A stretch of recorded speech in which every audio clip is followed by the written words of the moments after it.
Periods టైంలో శృంగారంలో పాల్గొంటే అమ్మాయిలకు కొన్ని రకాలైనటువంటి ఇబ్బందులు వచ్చే అవకాశాలు ఉన్నాయి. యూట్రస్ ఇలా కిందికి ఉంటుంది. యూజువల్గా ఇది మూసుకుపోయి ఉంటుంది సర్విక్స్ అని. పీరియడ్స్ టైంలో కొద్దిపాటి ఓపెనింగ్ ఉంటుంది కనుక ఈ రక్తం లోపల ఉన్న రక్తం బయటకు వచ్చేస్తుంది. అయితే శృంగారంలో శరీరంలో ప్రతి భాగంలో కూడా కొన్ని లక్షల బ్యాక్టీరియా ఉంటాయి. నోట్లో ఉంటాయి, చేతి మీద ఉంటాయి, లిప్స్ మీద ఉంటాయి, జననాంగాలలో ఉంటాయి, మగవాళ్ళకు ఉంటాయి, ఆడవాళ్ళకు ఉంటాయి. అవేవి మనకు డేంజరస్ కాదు. అవి మనతో పాటు అవి కూడా పెరుగుతూ ఉంటాయి.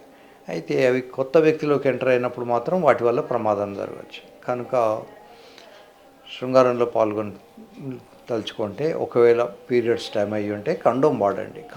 కండోమ్ వాడడం వల్ల దేర్ ఆర్ 2 అడ్వాంటేజెస్. అబ్బాయికి ఎట్లాంటి ప్రమాదము లేదు, అమ్మాయికి అసలే లేదు.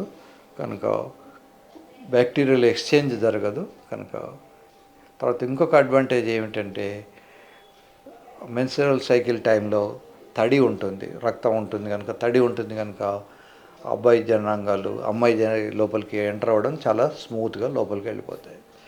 So it is one way of advantage rather than disadvantage. Only thing is condom requirement ఉంటుంది.